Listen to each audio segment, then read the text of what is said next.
So hello and welcome guys, स्वागत है आप सभी लोगों का लीगल पीडिया की ब्रांड न्यू वीडियो में। तो आज की इस वीडियो में हम डिस्कस करेंगे द मिनिमम वेजेस एक्ट 1948। तो आइए देखते हैं हम कौन कौन से टॉपिक्स कवर करने जा रहे हैं। Introduction and objective of the minimum wages act, some basic concepts like minimum wage, fair wage, living wage and need based minimum wage, constitutional validity of minimum wages act 1948, procedure for fixation and revision of minimum wages, fixation of minimum rates of wage by time rate or by piece rate, claims, who can be appointed as authority, penalties and conclusion। तो आइए शुरू करते हैं। तो हमारा पहला topic आता है इंट्रोडक्शन एंड ऑब्जेक्टिव। तो the minimum wages act has been pass for the benefits of workers. Minimum wages act को पास किया गया था वर्कर्स की बेनिफिट के लिए। इससे क्या है, गवर्नमेंट को पावर दी गई है कि आप मिनिमम वेजेस फिक्स कर सकते हैं किसी किसी जॉब से रिलेटेड, किसी किसी काम से रिलेटेड। जिससे क्या है, मिनिमम वेजेस क्या होते हैं कि मिनिमम अमाउंट ऑफ वेज जो वर्कर को दिया ही दिया जाएगा, उससे कम आप दे नहीं सकते। जो अनप्रिविलेज्ड वर्कर्स होते हैं जिनको, क्योंकि क्या है इंडिया में अनएम्प्लॉयमेंट रेट बहुत ज्यादा है, तो वर्कर्स कम से कम काम पैसों में भी काम करना चाहते हैं। तो इसका फायदा एम्प्लॉयर्स उठाते हैं। तो उनका फायदा ना उठा पाए, उनका नुकसान ना हो लेबर्स का, तो इसलिए मिनिमम वेजेस फिक्स करने के लिए ये एक्ट बनाया गया था ताकि मिनिमम वेजेस फिक्स करे जा सके। इस एक्ट के ऑब्जेक्टिव्स क्या हैं? First, to allot fixed of minimum wages in schedule employment. Schedule employment में वर्कर्स के लिए मिनिमम वेजेस फिक्स करना। empowers the government to take steps regarding fixation of wages and to revise them in every 5 years। हर 5 साल में जो act है बनाया गया है या जो मिनिमम वेजेस बनाए गए हैं उन एक्ट के द्वारा, उसको हर 5 साल में रिवाइज करना और नए नए मिनिमम वेजेस बनाते रहना। To prevent exploitation of workers, workers का एक्सप्लॉयटेशन ना हो सके, तो ये पूरा ध्यान रखना है सरकार को। To provide appointment of advisory committee and boards having equal number of representative of both employers and workers। Advisory committee appoint कर सकती है गवर्नमेंट इस एक्ट के थ्रू, जिसमें क्या है, एम्प्लॉयर्स और वर्कर्स की जो नंबर्स होंगे, मतलब जितने एम्प्लॉयर्स उस अथॉरिटी में होंगे, एडवाइजरी कमेटी में होंगे, जितने एम्प्लॉयर्स होंगे उतने ही वर्कर्स होंगे। To apply this law to the majority in organise sector, जितना भी ऑर्गेनाइज सेक्टर है मेजोरिटी उसमें लॉ अप्लाई हो जाए। तो हमारा अगला टॉपिक आता है सम बेसिक कंसेप्ट। पहला, मिनिमम वेज। मिनिमम वेज क्या है? जो लोएस्ट वेज फिक्स करा गया है गवर्नमेंट के थ्रू इस मिनिमम वेजेस एक्ट के द्वारा, जो एक एम्प्लॉयर को अपने एम्प्लॉय को पे करना ही करना है। उसमें कोई कंडीशन ये नहीं है एम्प्लॉयर के पास कि भाई एम्प्लॉय कह रहा है कि मैं कम वेजेस में काम करने को तैयार हूँ, इसलिए मैंने उसे कम वेजेस में रख लिया। तो इस एक्ट के थ्रू एक कंपल्शन है कि जो मिनिमम वेजेस है वो तो उसे पे करना ही करना है। मिनिमम वेजेस की डिफाइन एक बार देख लेते हैं। इंटरनेशनल लेबर ऑर्गेनाइजेशन क्या कहता है? Minimum wages have been defined as the minimum amount of remuneration that an employer is required to pay wage earners for the work performed during a given period, which cannot be reduced by collective agreement or an individual contract। Definition क्या कह रही है कि एक minimum amount of remuneration जो employer को पे करना है, एम्प्लॉय को या वेज अर्नर को, जो उसने गिवन पीरियड ऑफ टाइम में काम किया है उसके लिए पे करना है, और जो कम नहीं किया जा सकता। कोई भी अगर वो दोनों म्यूचुअली एग्रीमेंट कर ले या कॉन्ट्रैक्ट कर ले तो ये तब भी कम नहीं किया जा सकता। आइए एक थोड़ा इंपॉर्टेंट केस तो देख लेते हैं। Crown Aluminium Works versus their workmen. यही एक जो लैंडमार्क केस है जिसके द्वारा जो मिनिमम वेजेस की मोटिवेशन मिली थी गवर्नमेंट को कि हाँ भाई मिनिमम वेजेस होना बहुत जरूरी है। Importance of minimum wages act के बारे में इसमें बताया गया था। तो इसकी जजमेंट का एक इंपॉर्टेंट हिस्सा पढ़ लेते हैं। In developing country like ours which faces the problem of unemployment on a very large scale, it is not unlikely that labor may offer to work even on starvation wages। मतलब कि जैसे India एक developing country है, तो ये और इतनी ज्यादा बड़े पैमाने पे यहाँ पे अनएम्प्लॉयमेंट है, तो ये कोई नई बात नहीं होगी कि लेबर जो है कम वेजेस में भी काम करने को रेडी हो जाए, चाहे भले वो उस पैसे से अपना घर भी ना चला पाए। The policy of the act, therefore, is to prevent employment of sweated labor in general interest and so in prescribing the minimum wage rate। तो क्या है, जो पॉलिसी जो एक्ट लाया गया है मिनिमम वेजेस एक्ट, ये बहुत इंपॉर्टेंट हो जाता है। जो इतनी मेहनत करते हैं लेबर, उनको एक मिनिमम वेजेस प्रोवाइड की जा सके, हाँ भाई वो कम से कम अपना घर बार तो चला सकें, कम से कम बेसिक नीड्स तो अपनी पूरी कर सकें। The capacity of the employer need not be considered as the state assumes that every employer must pay minimum wages for the employees labour. तो क्या है, जो मिनिमम वेजेस है वो फिक्स कर दिए गए हैं और जो एम्प्लॉयर वो पे कर सकता है या नहीं कर सकता वो नहीं इसमें कंसिडर किया जाएगा। उसमें बस एक ही है कि एम्प्लॉयर को वो पे करना ही करना है मिनिमम वेजेस। अब वो उसे देखना है, अगर वो नहीं पे कर पा रहा तो आप लेबर हायर ही मत करें। अगला टॉपिक आता है हमारा फेयर वेज। तो फेयर वेज क्या है? मिनिमम वेजेस से थोड़ा सा ज्यादा वेज पे करना, वो फेयर वेज है। तो फेयर वेज जो है कंपल्शन नहीं है मिनिमम वेजेस एक्ट के अंदर। Fair wage is the wage which is above the minimum wage but below the living wage. Minimum wage से ज्यादा और लिविंग वेज से कम, वो है fair wage. The lower limit of fair wage is obviously the minimum wage. The upper limit is to be set by the capacity of the industry to pay. जो lower limit है fair wage की वो है minimum wage की, भाई तो minimum wage है तो पे करना ही करना है। उसकी जो अपर लिमिट है वो इंडस्ट्री की कैपेसिटी है कि नहीं वो पे करने की, वो उस पर डिपेंड करता है। मतलब एम्प्लॉयर अपने हिसाब से देख सकता है, अगर वो चाहता है कि थोड़ा सा और वो अगर वेजेस प्रोवाइड कर सकता है अपने वर्कमैन को तो वो प्रोवाइड कर सकता है। अगला कंसेप्ट आता है हमारा living wage. Living wage is one which should enable the earner to provide for himself and his family not only the bare essentials of food, clothing, and shelter, but a measure of frugal comfort, including education. इसमें क्या है, living veg का concept किससे है? Living veg यूं है कि अगर इंडस्ट्री कैपेसिटी है पे करने की तो एम्प्लॉयर जो है वो क्या है, लिविंग वेज प्रोवाइड कर सकता है, जिससे क्या है जो बेसिक नीड्स है वो तो सेटिस्फाई कर ही पाए अपना जो है वेज अर्नर। बेसिक नीड्स तो सेटिस्फाई कर ही पाए, साथ साथ थोड़ी बहुत और जो थोड़ा कंफर्ट से रिलेटेड चीजें होती हैं वो सभी वो अपने इंजॉय कर पाए अपनी लाइफ में, जैसे इंश्योरेंस वगैरह ये सब, अपने चाइल्ड की एजुकेशन, ये सारी चीजें वो इनके साथ साथ अपने अर्निंग से के थ्रू ये सब इंजॉय कर पाए। अगला हमारा कंसेप्ट आता है नीड बेस्ड मिनिमम वेज। जो इंडियन लेबर कॉन्फ्रेंस की 15 सेशन हुआ था जुलाई 1957, उसमें यूं कहा गया था कि मिनिमम वेजेस को नीड बेस्ड मिनिमम वेज होना चाहिए। मतलब कि इंसान की जरूरतें क्या है उसके हिसाब से मिनिमम वेजेस फिक्स करने चाहिए। तो इसके लिए इस minimum need based minimum veg calculate करने के लिए कुछ बेस दिए गए कि इनके ऊपर इसे कैलकुलेट किया जा सकता है।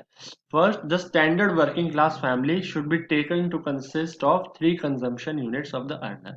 मतलब जो एक मिडिल क्लास फैमिली होती है, स्टैंडर्ड जो वर्किंग क्लास फैमिली होती है, उसमें यूं नहीं देखना चाहिए कि उनके बाकी लोग भी पैसा कमा रहे हैं कि नहीं। मतलब earning of women, children, adolescent should be disregarded. उस वो नहीं देखना चाहिए, यूं मानना चाहिए कि बस एक ही बंदा इनके लिए पैसा कमा रहा है तो कितना मिनिमम वेज फिक्स होना चाहिए। Second, the minimum food requirement. जो मिनिमम फूड रिक्वायरमेंट जो फिक्स करी गई है, डॉक्टर आर्करॉयड ने जो एक अपने उसमें बताया रिसर्च में कि 2700 कैलोरीज एक एवरेज इंडियन को खाना खाना चाहिए। तो 2700 कैलोरीज का जो पैसा है, जो जितना भी उसका अमाउंट लगेगा, कॉस्ट पड़ेगी, तो उसका रिगार्ड में भी करके मिनिमम वेजेस फिक्स करने चाहिए। Third, the clothing requirements. Clothing requirements को देख के भी क्लोथिंग की जो जरूरतें हैं उसके हिसाब से मिनिमम वेजेस फिक्स करना चाहिए। Fourth, housing requirements. Housing requirements को भी देख के, जैसे गवर्नमेंट रेंट कम कर सकती है, जो सब्सिडाइज हाउसिंग स्कीम होती है उनके अंदर। फिफ्थ, फ्यूल, लाइटनिंग और बाकी जितने भी एक्सपेंस जो रह जाते हैं, बाकी छोटे मोटे एक्सपेंस, उनको टोटल मिनिमम वेज का 20% कंसिडर किया जा सकता है। तो हमारा अगला टॉपिक आता है constitutional validity of the minimum wages act 1948। First, the act is not unreasonable. Article 43 of the Indian constitution जो directive principles of state policies के बारे में बताता है, वो कहता है that securing of living wages to labourers which ensure not only bare physical subsistence but also the maintenance of health and decency is conducive to the general interest of the public. यानी government को ये ध्यान रखना चाहिए कि जो wages एक veg earner कमा रहा है, एक बंदा कमा रहा है, तो वो यूं ही ना हो कि सिर्फ वो जिंदा रहने के लिए बस वो कमा रहा है। इतना उसे कम से कम वो मिनिमम वेज कमा सके, लिविंग वेज कमा सके कि अपनी वो हेल्थ का भी ध्यान रख सके या जो पब्लिक के जनरल इंटरेस्ट में हो। जो बिजनेसमैन होते हैं, जो छोटे मोटे इंडिविजुअल्स होते हैं, बिजनेस ओनर्स होते हैं, एम्प्लॉयर्स, उनके लिए शायद ये मुश्किल हो सकता है कि वो मिनिमम वेजेस एक्ट के थ्रू जो मिनिमम वेजेस फिक्स करे गए हैं वो पे करने के बाद अपने एम्प्लॉय को वो इतना मतलब प्रॉफिट में ना रह सके उनका बिजनेस, उसको बिजनेस बंद करना पड़ सकता है। लेकिन एक मात्र सिर्फ ये पॉइंट हम ध्यान रख के हम मिनिमम वेजेस एक्ट को अनरीजनेबल नहीं कह सकते। तो Gul Mohammad Tara Saheb Shyamrao versus state of Bombay AIR 1962, इस केस में कहा गया था The restrictions, though they interfere to some extent with the freedom of trade or business guaranteed under Article 19 subsection 1G of the Constitution। यानी जो 19 आर्टिकल 19 1G में जो इंडियन कॉन्स्टिट्यूशन के जो फ्रीडम दी गई है ट्रेड और बिजनेस करने की, उसमें कहीं ना कहीं एक रिस्ट्रिक्शन पैदा करता है मिनिमम वेजेस एक्ट। लेकिन लेकिन जो इसी का आर्टिकल 19 का क्लॉज 6 है, उसमें गवर्नमेंट को पावर दी गई है कि वो अलग अलग लॉज बना सकती है जो पब्लिक के जनरल इंटरेस्ट में हो। Next, the article does not violate article 14 of the Indian constitution. जो मिनिमम वेजेस एक्ट है वो आर्टिकल 14 राइट टू इक्वालिटी को वायलेट नहीं करता है। The article 14 of the Indian Constitution which relates to equality before the law. It must be noted that minimum wages are not fixed equally across the whole nation, but they vary from occupation to occupation and industry to industry and from place to place। यार minimum wages हर एक occupations के अलग अलग रखे गए हैं, जैसे किसी चीज का अलग, किसी चीज का अलग, इंडस्ट्री से हर एक इंडस्ट्री का अलग अलग मिनिमम वेजेस रखा गया है। तो पूरे देश में अलग अलग जगह पे अलग अलग मिनिमम वेजेस रखे गए हैं उन वहां की नीड के हिसाब से। सुप्रीम कोर्ट ने बहुत से अपने जजमेंट्स में बताया है कि आर्टिकल 14 और 19 का वायलेशन नहीं हो रहा है मिनिमम वेजेस एक्ट से, जैसा कि भिकुसा यामासा क्षत्रिय केस में बताया गया था। अगर हम एक और केस की बात करें, N M Wadia charitable hospital versus state of Maharashtra, it was decided by the court that fixing different minimum wages for different localities is permitted under the constitution and labor laws। Hence, the question that any provision of the Minimum Wages Act is any way against the provision of constitution is wrong। यानी कि अलग अलग जगह के अलग अलग minimum wages fix किए जा सकते हैं, ये कॉन्स्टिट्यूशन परमिट करता है। तो अगर कोई यूं कह रहा है कि अगर मिनिमम वेजेस एक्ट कॉन्स्टिट्यूशन का वायलेट कर रहा है तो वो गलत है। Third, sanctity of the minimum wages act. Supreme court ने अपने बहुत सारे जजमेंट्स में यूं कहा है कि अगर मिनिमम वेजेस की जो पेमेंट नहीं की जाती है अगर एम्प्लॉयर के द्वारा एम्प्लॉय को, तो उसे फोर्स लेबर माना जाएगा आर्टिकल 23 ऑफ द कॉन्स्टिट्यूशन के तहत।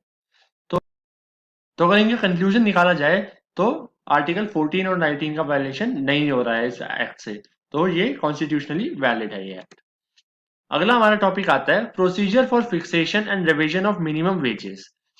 मिनिमम वेजेस को फिक्स करने का और रिवाइज करने का प्रोसीजर क्या है। Section 5 of the minimum wages act, section 5 जो है मिनिमम वेजेस एक्ट में, उसमें प्रोसीजर बताया गया है।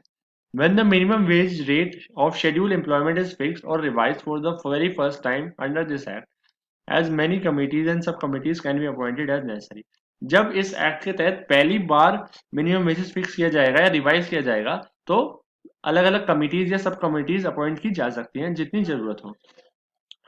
A notification containing the relevant proposals can be published in the official gazette containing information related to the people who might be affected by the same। एक notification निकाला जाएगा जिसमें proposals रखे जाएंगे कि मिनिमम वेजेस को फिक्स किया जा रहा है, रिवाइज किया जा रहा है, तो क्या क्या चेंजेस आने वाले हैं, और उसे ऑफिशियल गैजेट में पब्लिश किया जाएगा जिसमें किस बारे में रिलेशन इंफॉर्मेशन होगी कि कौन कौन से लोग इससे अफेक्ट होंगे। A date also needs to be specified with a span of 2 months from date of notification within which the proposal should be considered। एक और डेट भी उसमें बताई जाएगी, जब नोटिफिकेशन निकाला गया है उसके 2 महीने के अंदर अंदर वो डेट बतानी होगी कि प्रपोजल्स हैं कब कंसीडर किए जाएंगे। The appropriate government can issue a notification in the official gazette after considering the advice of the committee to fix or revise the minimum wage rate। जो भी गवर्नमेंट है उस टाइम पे, जो अप्रोप्रिएट गवर्नमेंट है जिसके पास पावर है change करने की, तो वो एक नोटिफिकेशन इशू करेगी ऑफिशियल गैजेट में जब वो कमेटी की एडवाइस जो है कंसीडर करने के बाद, जो मतलब ऑफिशियल नोटिस जो इशू करेगी कि क्या क्या मिनिमम वेजेस फिक्स किए गए हैं या क्या क्या रिवाइज किए गए हैं।